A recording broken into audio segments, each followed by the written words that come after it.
Well, hello there. Today's all about gear and the questions to ask when you are at the store, or how do you know what questions to ask when you are at the store? Hello, it's Yvonne here from Women's Fitness Adventures. Today I'm going to chat about the 5 questions you should ask when you head to the adventure store.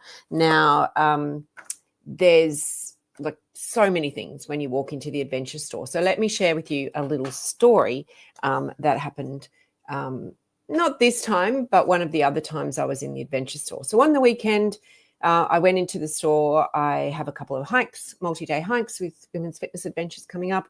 My clothes are getting to the end of their tether. The brands I've been wearing, they're not making that style anymore, which is really annoying because after 10 years of wearing the same hiking shorts and pants, I now have to find something else. My poles have worn out after 8 years. So I'll talk about all those things.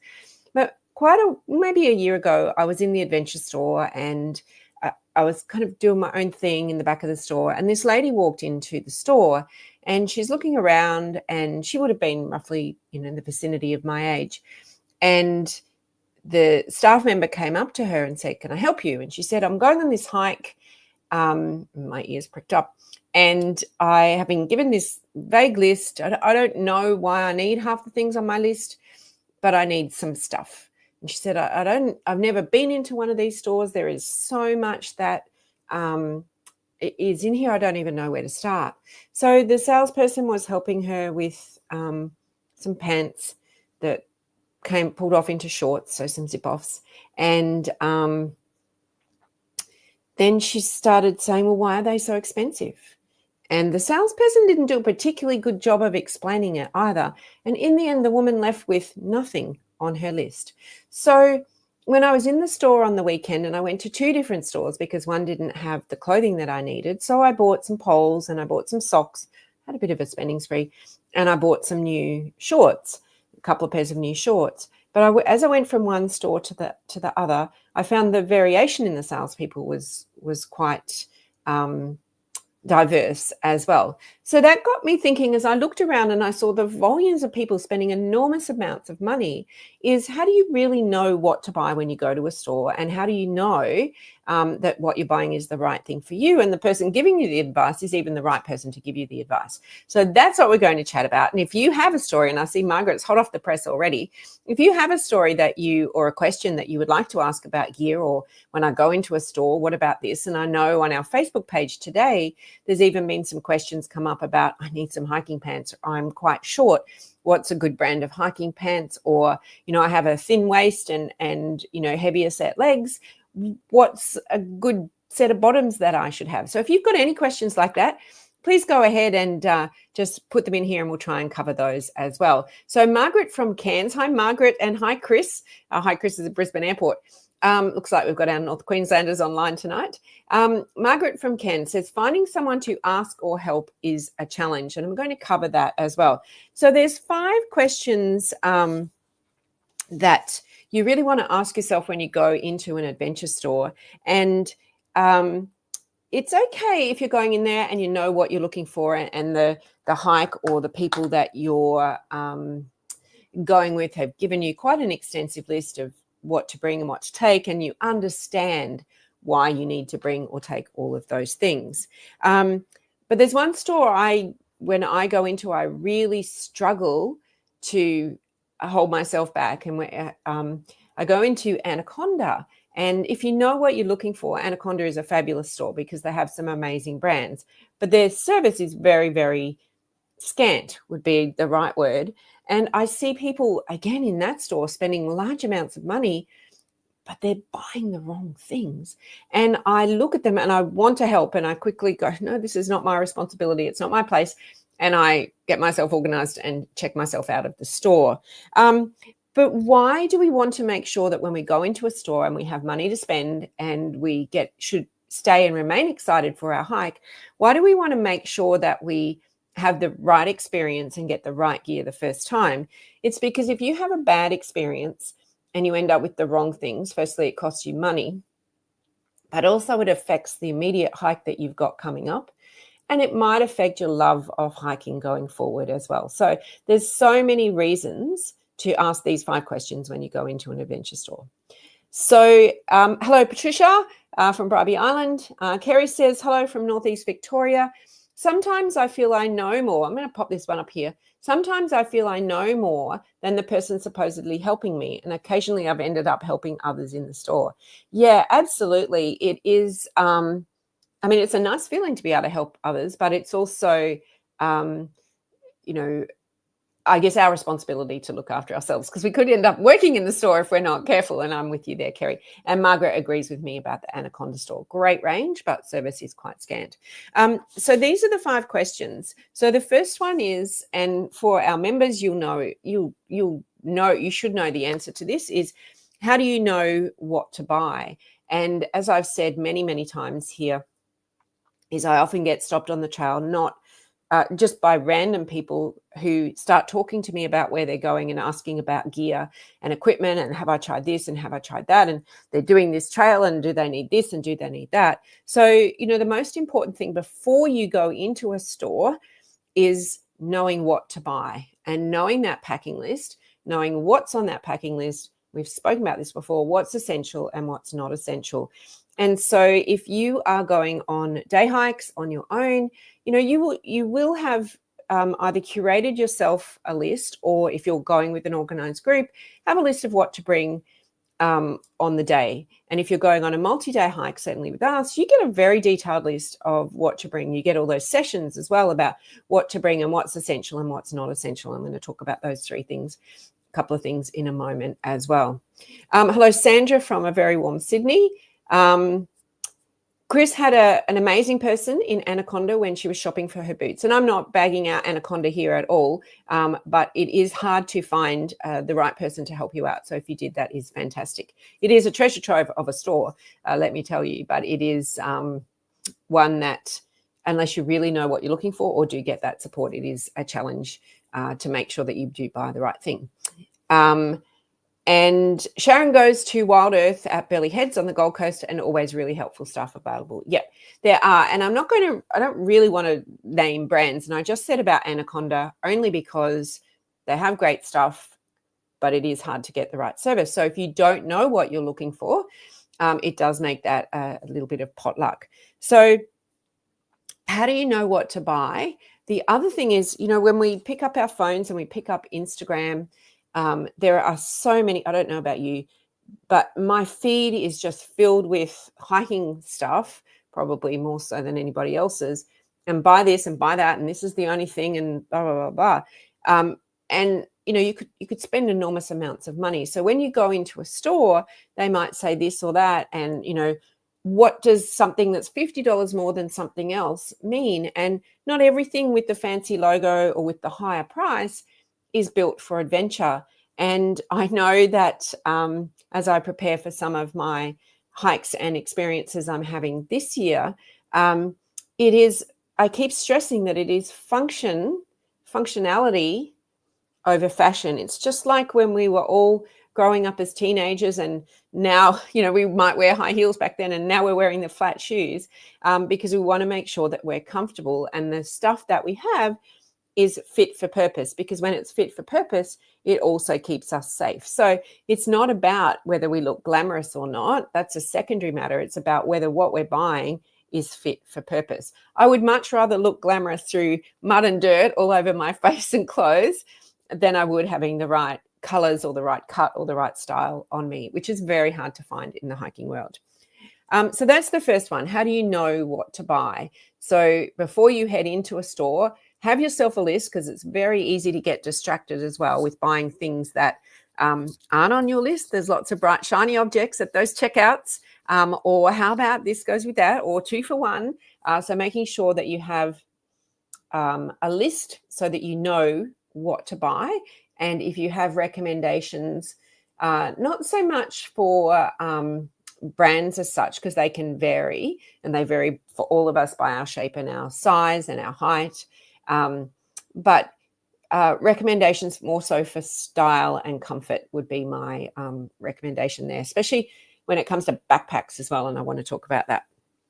The second question to ask yourself is, do I have a budget? What is my limit for my budget? And And it goes hand in hand with question 5 is, what are the key items? And we, as I said, get bombarded with things all the time to buy for hiking. And, in the very beginning, and I've said this many times over, the leaders and I, we have spent a lot of money buying the wrong things, because you'd go into a store and there'd be something new there that you didn't have. And we go, oh, well, we'd test that out. We could try that. But other than the things I replaced on the weekend, I don't think I've bought any hiking gear for, 4, maybe 5 years. Other than a quality raincoat, or replacing a quality raincoat. So, you can waste so much money. So go in with, the 3, which is question 5, the 3 key items are your boots or shoes, your backpack, and your raincoat. They are absolute key. So if you are going into a store, have some indication beforehand. Do your research beforehand. If you are buying a raincoat, make sure it's fit for purpose. So, a raincoat here in Queensland is ridiculous right now. But a raincoat in New Zealand, where we'll be in a couple of weeks, or Tassie, where the girls were last week, is quite critical. So making sure that you've done research for the type of item you're buying is going to be fit for purpose for the majority of your adventures. And then you will have, when you've done that research, some indication of pricing. And for those in our community, you can always ask in that community, and a couple of questions have come up recently about what is a good price range for coats, or what is a good price range for boots, or what's a good type of boot, and what about backpacks as well. And of course, there's masterclasses for those.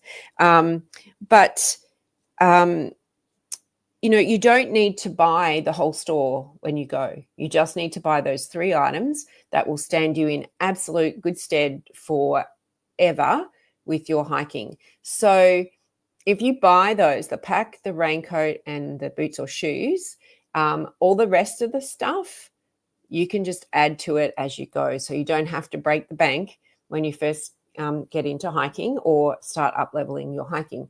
Any gym leggings that you have can be worn on the trail. Any, t-shirts, sports t-shirts from Kmart can be worn on the trail. So it is that moisture wicking material that we're looking for. And often, often we will have the things in our wardrobe, but we always say to people when they join our community is make sure you don't buy anything before you start, that you ask questions of everyone. And I've seen that happening lately, and it's absolutely fantastic, including our boots and shoes. So the first question is, how do you know what to buy? Never, ever go into a store without a list, and never go into a store without a reason for going into a store.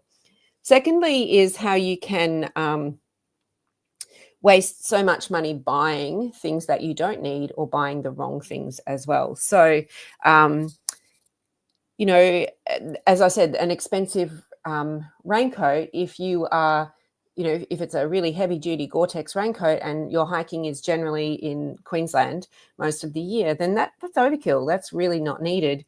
But if you're hiking in Iceland, if you're hiking in New Zealand, if you're hiking in Tasmania, or anywhere where it's a wetter, cooler climate, then it's absolutely essential. But it's really important to make sure that you have that list when you go into the store. You know what you're buying, and you know what's essential for your hike and what's not essential as well. Because trust me, you can spend hundreds, if not thousands of dollars on the wrong thing. And I can pull out the 10 jackets that I have in there in the wardrobe that are testament to that are just sitting there. Maybe I'll put them on our buy, swap, and sell. So the other thing when you go into a store is a salesperson will come up to you, hopefully, and ask you if you want some help. Now, how do you know that person, and I get feedback all the time from our members when they go into all the different stores, telling me about their experience, and where we have a relationship with the store, I can feed back that experience to make sure that our members are getting the best outcome every time they go. But some people, whilst knowledgeable, might not understand your specific needs as well. So, for example, if they are only new to hiking, then they might not understand some of the nuances. If they're, some salespeople, and I'm not being ageist here, might be 20, 30 years younger than us and not have the same physical or clothing needs that we do, because we're in a different phase of our life. They may not have the experience of what it's like to be a woman of excuse me, middle age on the trail. So I'm going to give you some examples there. So one of the things that's really important when you choose a backpack, and again, I've spoken about this before, is making sure that the hip belt that you get is reasonably wide, because that will protect our pelvic floor area. But male salespeople perhaps don't understand that, because it's not something that is in their wheelhouse or that they're thinking about all the time. The other thing is, a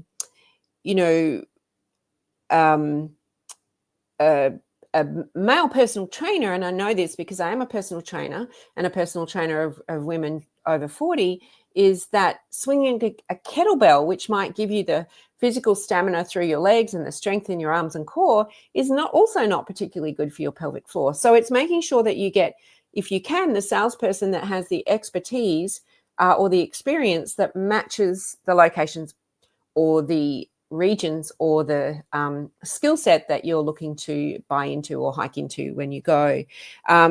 So it's also the and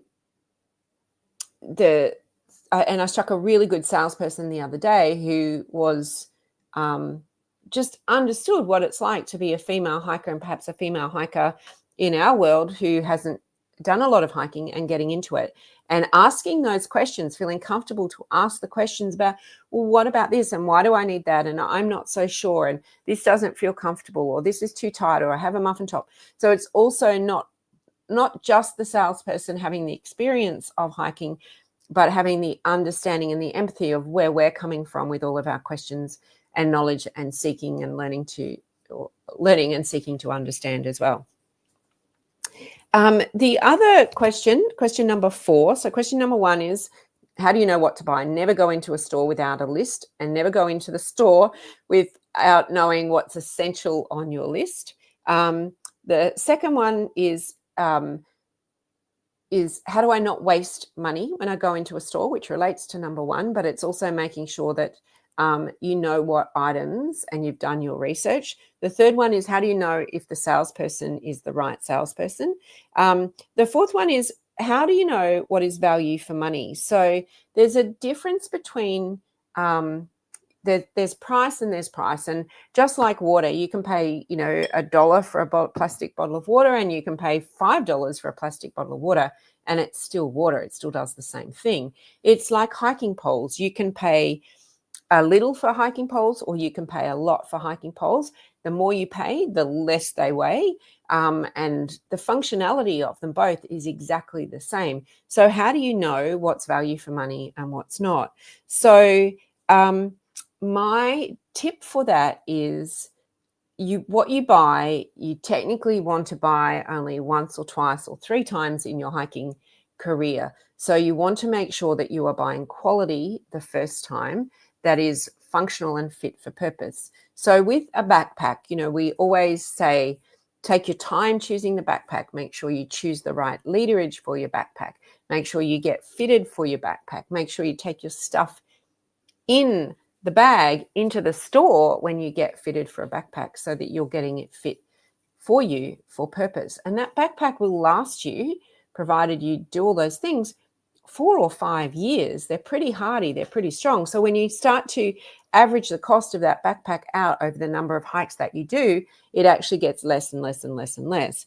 The other thing is, if something's trendy but impractical, then, it's really not good value for money at all. I liken buying hiking gear to sunglasses. For those of you who wear sunglasses, I wear mine and have since I was about 14, every single day of the year. So when I spend money on a pair of Ray-Bans or equivalent, I know that it's actually less than $1 a day to protect my eyes. So I liken that for my hiking boots. I get about 800 kilometers out of my hiking boots. So if I think about the cost per kilometer, not that I do, but that's roughly how I do it. With my running shoes, which I also use for our online trail fit training. I get about 600 kilometers out of those, so I can average how much the cost per shoe relates to the event, if that's the way you like to look at things. The same with my backpack as well. So that's how I determine what's value for money. If I pay a lot for something and it falls apart the first time or the second time or within a couple of months, I'll actually take it back, because that is not good value for money. And I'll happily share the brands that I think are good value for money, and I'll write reviews on all the products that I think are good value for money and not. And perhaps one of the best other items, hiking related, but more so travel related, is the Osprey Wheelie Transporter bag. I think many of our members have that when we go on adventures. The back of the trailer seems to be full of those, and it's a different version of a suitcase, and it isn't. It's an expensive item for what it is, but when you think of its durability, it gets thrown around airports, it sits out in rain, it's in the back of trailers, it's lugged up and down stairs, it's thrown into lifts, it lasts years and years and years and years. The cost per adventure of that bag, of it not falling apart, of the wheels staying on, of my clothes staying dry, of it being lockable, of it being traceable, is invaluable. You can't actually average that price out. And then the last one, as I said, is what are your key items? So those non-negotiable items that are just so important to have on your hiking adventure. Now, everyone seems to have gone a little bit quiet. I don't know if you have any other questions that I haven't covered when you go into a store, because it is so very daunting. We do say when you go into a store is, one of the key items is boots or shoes if you don't have them. And even if you do have them and it's time to replace them, or how do you know when it's time to replace them, is people will ask me, they'll show me the tread of their hiking shoe. I'm looking around, but I don't have any here, and say, do you think this will get me through my next adventure? And that's a really hard question to say, but regardless of whether the tread is there or not, if you aren't feeling confident in the tread of your shoe, then most likely it won't get you through your next adventure, whether the tread is there or not. But to take that shoe into the store and ask the store to help you assess whether this tread will get you through your next adventure. And if you are looking to replace your current shoes, always take your current shoes in. Always take orthotics in, because a person in the store can see how you are, either pronating or supinating, or whether you're neutral, or whether you're heavier on your heel, or whether you've grown a size as well, because our feet will spread as we get older as well.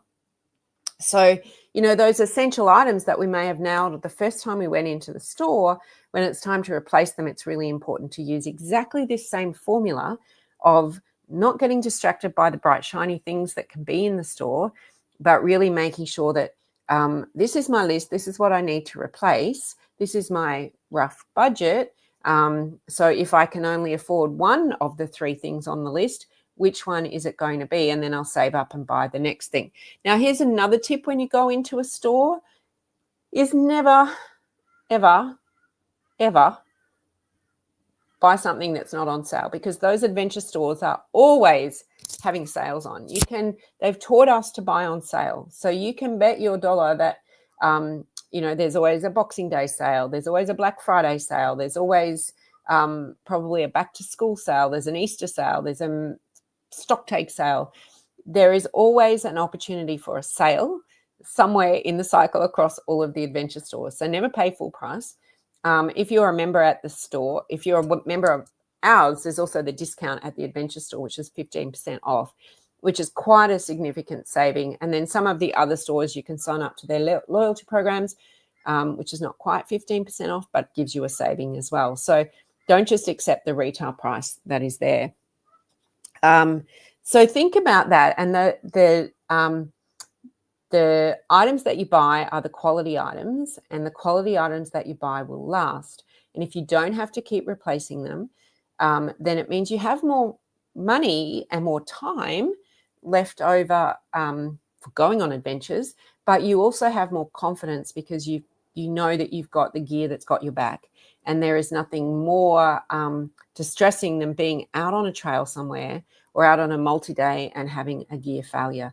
So, or not having thought through the list well enough in advance and thinking, oh, she said I needed to bring this, but I didn't think the weather would be bad, so I left that at home, and then you're leaving yourself exposed. So, it might seem that hiking gear is expensive to start, but it's just buying one little thing at a time, because this is a new hobby that you have embarked on. And, the opportunity to ask questions about the type of gear, opportunity to ask questions about the durability of the gear, opportunity to ask questions about the fit of the gear, and even how to use them.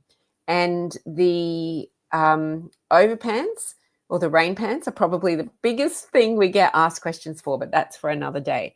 So I hope you have found this session useful on the questions to ask or things to consider when you go into an adventure store, because it can be very overwhelming. So that is, how do you know what to buy?